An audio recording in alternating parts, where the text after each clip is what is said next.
வாழ்க்கையில் முன்னேற விரும்புகிறவர்கள் பிறர் கருத்துக்களுக்கு முக்கியத்துவம் தர வேண்டும் என்பது உண்மைதான். ஆனால் இதற்கோர் எல்லை உண்டு. அந்த எல்லையை துல்லியமாக அடையாளம் கண்டு கொண்டவர்கள் மட்டுமே பிறரால் பாதிக்கப்படாமல் மகிழ்ச்சியாக இருக்க முடியும்.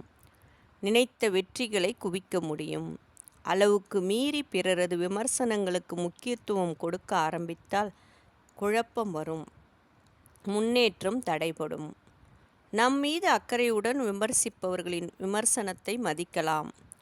ஆனால் எல்லோருடைய விமர்சனங்களையும் பொருட்படுத்த வேண்டியதில்லை. இந்த அணுகுமுறை வெற்றி மாளிகையின் படிக்கட்டு. முற்றும் துறந்த முனிவரைப் போனால் கூட முட்டாள் உலகம் அவரை விடுவதில்லை. குறை சொல்லும், கேலி பேசும். இதற்கு ஒரு உதாரணம், பட்டினத்தார் எவ்வளவு பெரிய துறவி. கோடிக்கணக்கான சொத்தை அப்படியே விட்டுவிட்டு கோவணத்துடன் வெளியேறிய கடுந்துறவி. சோற்றாசை கூட இல்லாத சுத்தமான சந்நியாசி. கையில் ஓடு வைத்திருந்த பத்ரிகிரியாரை சொத்து வைத்திருக்கும் குடும்பஸ்தன் என்று கிண்டலடித்த அப்பழுக்கற்ற துறவி. அவரையே உலகம் என்ன பாடுபடுத்தி தெரியுமா? நடந்த களைப்பால் வயலில் படுத்திருந்தார் பட்டினத்தார். அறுவடை நடந்த வயல் அது. குச்சி குச்சாய் பூமியில் இருந்து கிளம்பி அறுபடாது இருந்த வைக்கோல் அவர் உடம்பில் குத்தி கொண்டிருந்தது. அதை சட்டை செய்யாமல் படுத்து கிடந்தார்.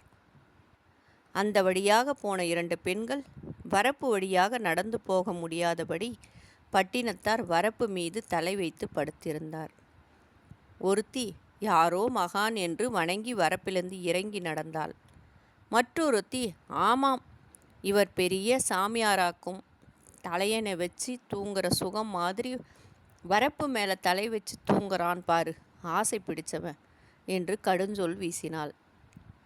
அவர்கள் அங்கிருந்து போனதும் எழுந்து உட்கார்ந்த பட்டினத்தார், ஆஹா, நமக்கு இந்த அறிவு இது நாள் வரை வரவில்லையே என்று வருந்தி வரப்பிலிருந்து தலையை கீழே வைத்து படுத்தார்.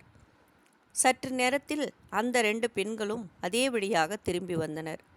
வரப்பிலிருந்து தலையை கீழே இறக்கி கீழே வைத்திருந்த பட்டினத்தாரை பார்த்து முதல் பெண் பரிதாபப்பட்டு, பார்த்தியாடி, நீ சொன்னதை கேட்டு உடனே கீழே இறங்கி படுத்துட்டாரு.